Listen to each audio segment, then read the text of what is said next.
discord, may we bring harmony. Where there is error, may we bring truth. Crime is crime is crime. It is not political, it is crime.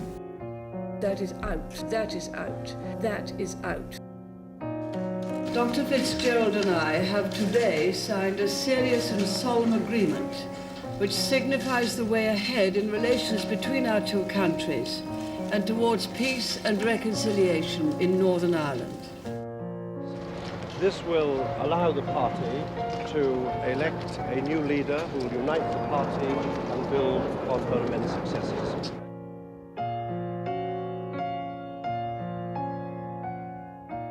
Prime Ministers of the United Kingdom are not judged by Ulster today. They were very much judged by, what are you doing in Ulster, you know. That was a test question, and that was very difficult for them. We can never just find a simple solution to Northern Ireland problems. My goodness me, if we could, we'd have found it already. She was a very English person who had no particular draw for or affection for Northern Ireland, I'd say. Of course I am the Conservative and Unionist Party, and I believe firmly in the Ulster as part of the United Kingdom. So do the vast majority of the Ulster people. She was actually on the side of the United Kingdom, of people's right not to be coerced by terrorism. I don't know of any doctrine of democracy which says the will of the minority must prevail over the will of the majority. Callous, cruel, self-centred, demonic in many ways. But in reality, she was a very, very able politician. And democracy really is about the will of the majority when it comes to considering where a country shall be allied. She was a woman, but all her mentality, all her actions were the most macho, the most militaristic of any of the British leaders during that period of time.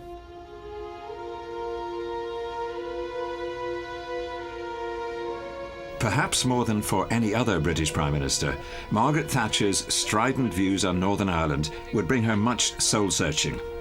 Shortly before her election, Éire Niamh, her Northern Ireland spokesman, friend and mentor, was killed by Republican terrorists in a car bomb at the House of Commons. Éire Niamh was someone who, in a way, made Margaret Thatcher.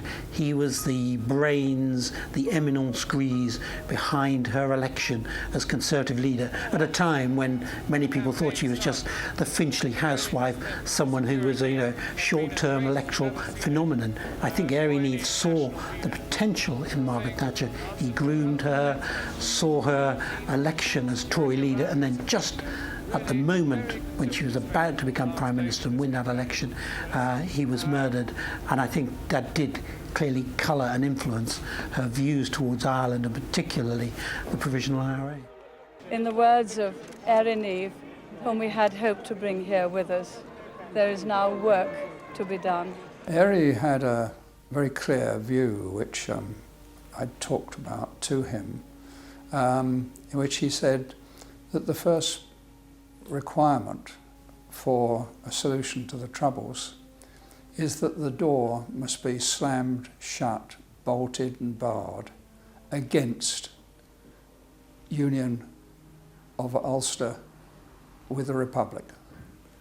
And he made the point, and he made it very powerfully, that if the door was open a chink, if it wasn't locked, then there would be continuing pressure on it.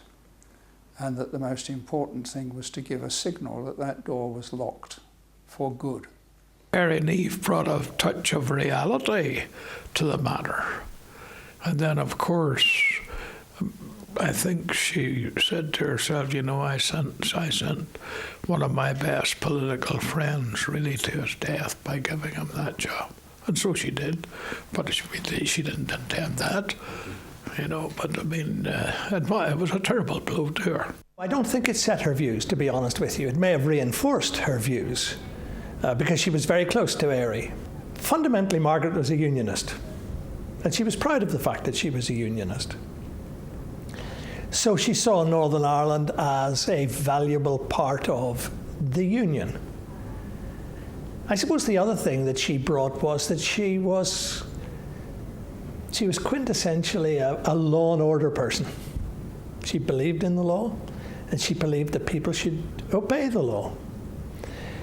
And so people like the IRA, who weren't just breaking the law, but who were doing it in a terrible way,